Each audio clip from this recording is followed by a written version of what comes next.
There are many, many antagonists in anime and manga. You've got evil psychopaths, you've got crazy, loving psychopaths, you've got people with clashing ideologies, you've got main characters who think they're the protagonist but actually they're the bad guy. But if I were to ask you who is the most iconic villain in all of anime, I think 90% of you would give me the exact same answer. You would say Madara Uchiha. And normally, I would agree with you. However, there is one man who surpasses even Madara, and he accomplishes what he never could. His name is Daddy. His name is Sinbad. Sorry, I meant Sinbad. I've been seeing a lot of videos recently about Magi. For those of you kids who've only started watching anime in the past few years, Magi is a masterpiece of an anime that ran for 3 seasons and then it disappeared completely off the face of the earth. However, what most people don't know is that the manga was fully completed and you can read the entire series online. And so, that's exactly what I did. And 2 days after starting the manga, I had already finished all 364 chapters of the original Magi manga. There definitely were ups and downs, but I think the manga maintains an incredible pace throughout. However, there is definitely one character who stands far above the rest. I mean, look at this guy. He literally was so popular that he even had a whole spin-off series about him. Now, I know you're looking at the title and thinking, but Viraj, how are you comparing Sinbad, this is those of you who have actually watched the Magi anime, to the most notorious villain in all of anime, Madara Uchiha? Well, sit back, relax, and let me tell you. Needless to say, this is going to have spoilers for the Magi and Naruto animes and mangas ahead. Madara Uchiha. The man needs no introduction other than this. Katon, Gokame Kek!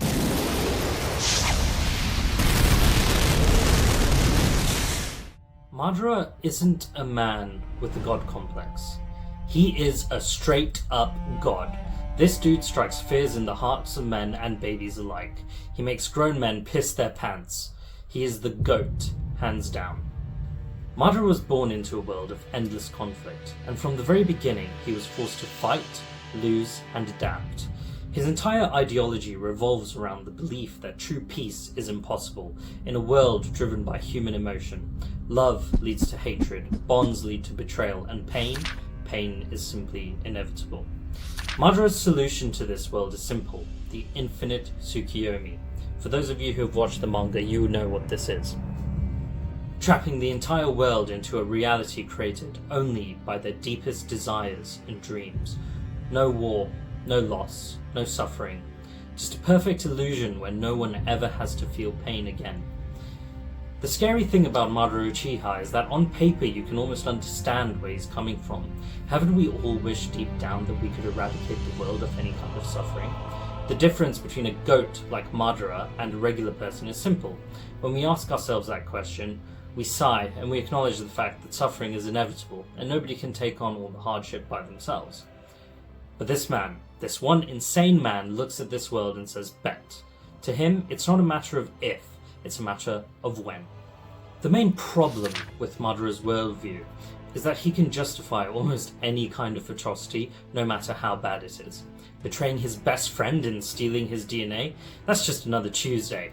Manipulating a young and impressionable member of his clan to do his bidding by having his best friend murder the girl he loves? Sure, why not? You see, Madara's character is rooted in a sense of nihilism. The world is full of suffering.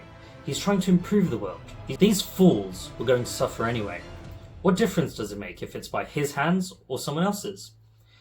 At least, when he achieves his goal, they will have died for a good cause. The unfortunate thing, and I'm sure all you Naruto fans watching this can lament with me, is the fact that Madara never reaches the natural conclusion to his arc. He gets sent straight to retcon hell by Black Zetsu. He achieves his end goal, but ultimately the infinite Tsukuyomi is broken, his dream is destroyed, and his ideology is left to dust. This misfortune, caused by nobody else than the publishers behind Naruto and their need for a sequel to keep the cash cow milking, is where Sinbad comes in. Sinbad comes out, making quite a distinct impression in Magi. I mean, very distinct. I doubt I could show it here without getting completely demonetized. But this makes our initial impressions of Sinbad a strange one. He doesn't walk onto the screen as a pseudo-god. No, he's sleeping, naked and peaceful in the middle of nowhere after getting robbed of all he had on him. This creates an almost comical and silly impression. It's only until later that we found out that this weirdly charismatic pervert is actually a man of not just significant, but probably the most significant stature in the world. Leader of the 7 Seas Alliance, the first dungeon conqueror, owner of 7 metal vessels. Okay, you guys just listen to me glazing Madara, I'm not going to do it again. Sinbad is the very reason they coined the phrase, built different. Ever since he was born, Sinbad was blessed with a power that no one else had. He could see destiny, and for him, the destiny he saw was inevitable, and it was crushing. From the beginning, he wanted to help people. He built a kingdom, brought together nations. He took away all the super weapons, the metal vessels. He changed the playing field. It was no longer a war of blood, but a war of economics. Do you see the similarities here? Unfortunately, Sinbad had another god whispering in his ear. Another singularity from worlds and eras past. This man was David. He, like Sinbad, was born with the power to see destiny. He believed this meant he was chosen and rightfully deserved to become a god. He spoke into Sinbad's ear, directly pushing him to the path towards godhood. Also, he could attain the divinity he had so longed for his entire life. And thus, after David's influence, Sinbad does indeed seek the sacred palace, the place where all the gods of the world reside. And in the sacred palace, Sinbad became a god. Now, let me ask you a question. If you became a god, if you had the very power to change anything in this world to be whatever you wanted it to be, what would you do? Would you make all your dreams come true? Would you grant yourself money? Power? Would you create a world? Sinbad mostly does nothing. The world continues as normal. People go about their day trading and working hard. After acquiring his divinity, nothing really changes. Or so we think. You see, suddenly everyone is Sinbad's biggest fan. They have his utmost praise for his vision and become wholehearted supporters of anything that he wishes. What does a man who has everything, wealth, power, do when he becomes a god?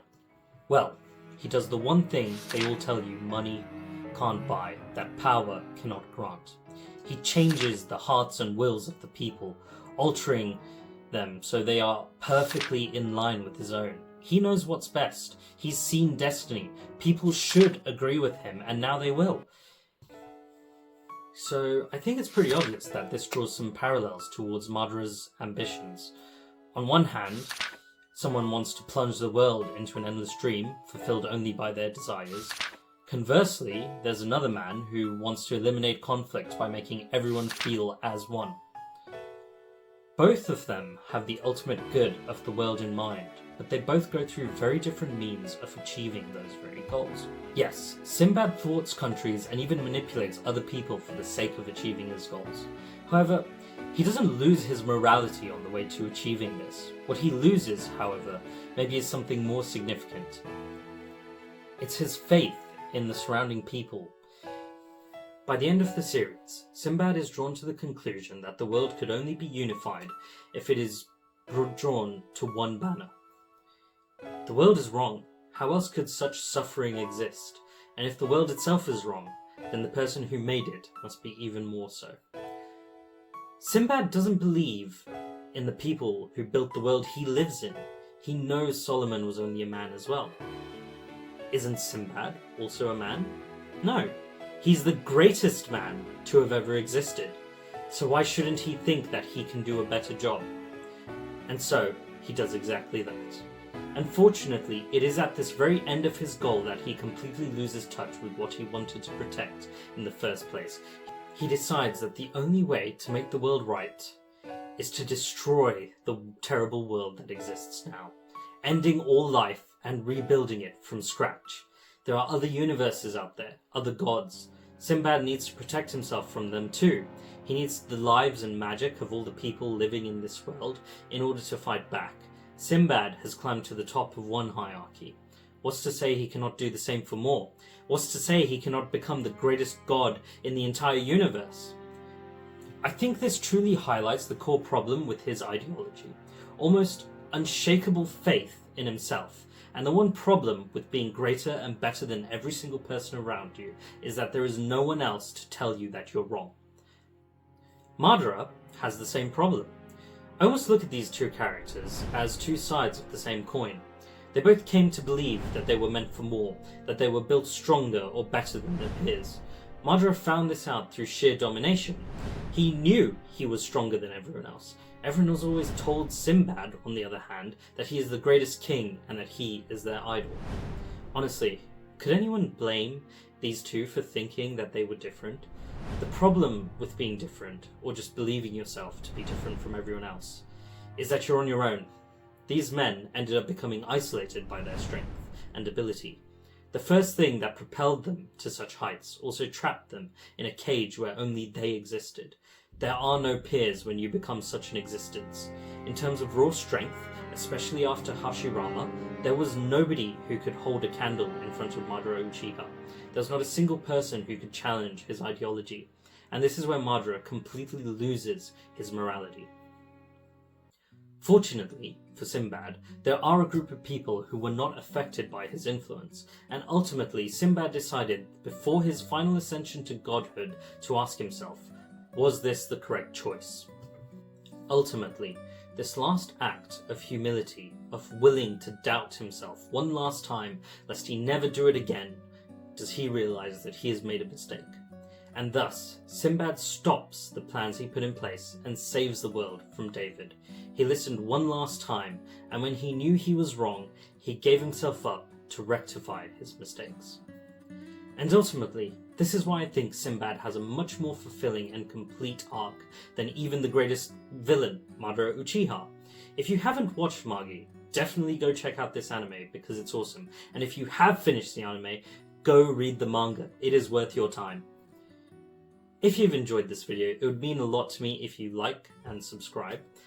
Tell me down in the comments, what did you think of Sinbad? What did you think of Madara? Do you think these characters are similar? I really would love to hear what you think.